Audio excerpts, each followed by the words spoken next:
and welcome to Comics with Jose. My name is Jose. I love comics and I want to share them with you. Follow me on Twitter at Art of J. Velez, on Instagram at jvelez622. We're going to review some comics that I like, that I love, and some that I don't like or love. I own all the comic books that I am showing. Even though we're going to be looking at them digitally, I actually have copies of every single comic book that we are going to review. Like and subscribe, and thanks for listening. Welcome back, everyone. Thanks so much for joining me again. Today we're going to be looking at JLA number 2 from 1997, written by Grant Morrison, penciled by Howard Porter, and John Dell is his inker. Real quick here, this cover has been recolored. This was red, and now here it's blue. The red was also, his costume was a little bit darker. I preferred the red. It really made this pop, but I understand. Um, um, I can understand their choices a little bit, but I think it just blends too much. This was not red. This was gray. So the red in the background did not interfere with this. So here's the cover with the Superman with the mullet. He had a mullet during this time. And here are the credits. The credits originally appeared right here, but that's all right. So what's happening here is the Hyperclan is constructing these watchtowers that will be sanctuaries across the world.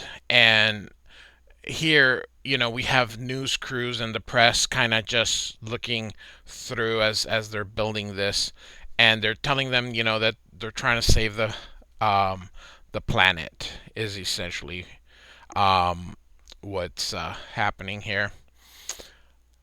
And the JLA does think that there is mind control happening, but Green Lantern was not able to find any during this time. Kyle Rayner was the Green Lantern. Hal Jordan was presumed dead, and the Flash was Wally West. Barry Allen and Hal Jordan have returned now, but during that time, these were the ones. Also, there's this. This was a little bit of a weird costume, but it kind of grew on me after a while. But it was to compete with that new style. A lot of armor. Um, so, but we've now gone back to the classics. So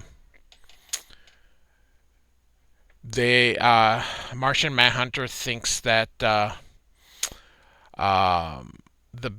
best way to try and find anything is to destroy these watchtowers and stopping them. And part of the thing he wants to do is he wants to split the team in split the team.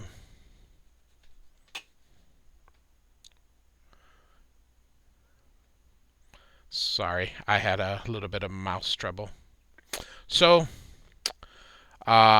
in the first team here, sorry, I went a little ahead of myself here. So Wonder Woman is going to try to find Aquaman, and she runs into two members of the Hyperclan. Here, I think it's Fluxus and Tronix, and here comes Aquaman riding the whale. Aquaman during this time period was missing an arm, or not missing an arm, missing a hand, so he had put in a harpoon during this time. So Aquaman helps her, but he doesn't want to join the league.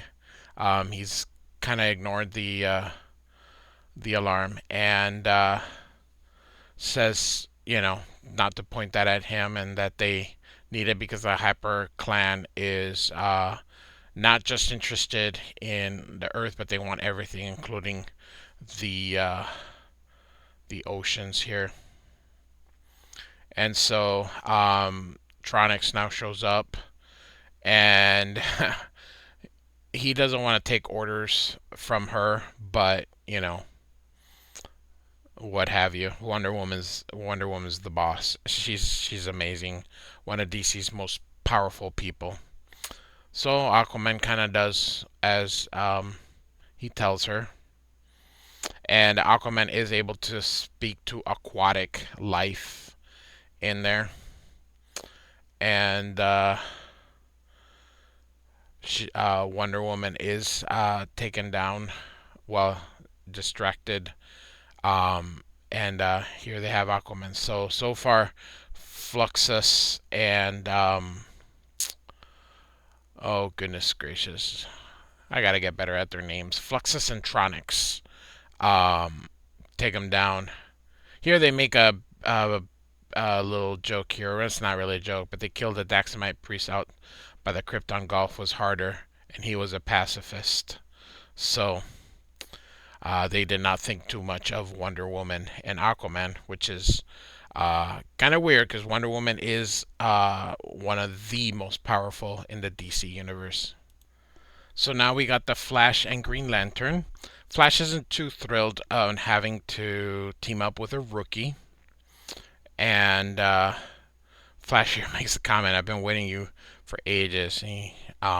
Green Lantern says, yeah, for like 3 minutes. And he says long enough. So they're here at the desert to take on their group. Real quick, Green Lantern actually travels at the speed of light, so shouldn't have been waiting 3 minutes, but that's all right. It's comic books, like I always say. I guess best not to overthink it.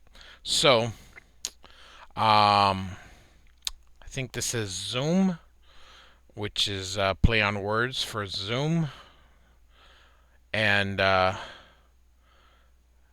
Flash says he'll handle it, and here comes the other guy, and Armik.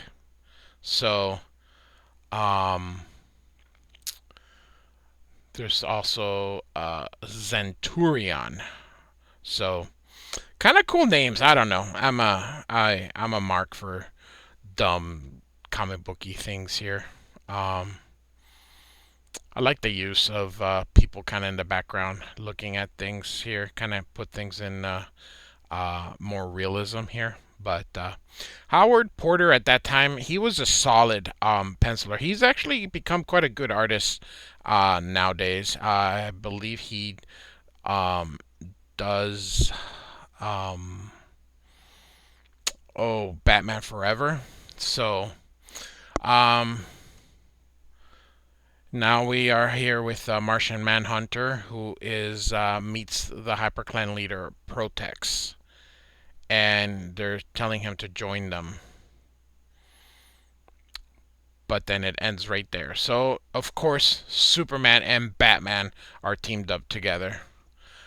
Superman or Batman tells Superman that he can go ahead without him because he knows he can't keep up, and Superman doesn't mind. And they talk a little bit about John and how good he is at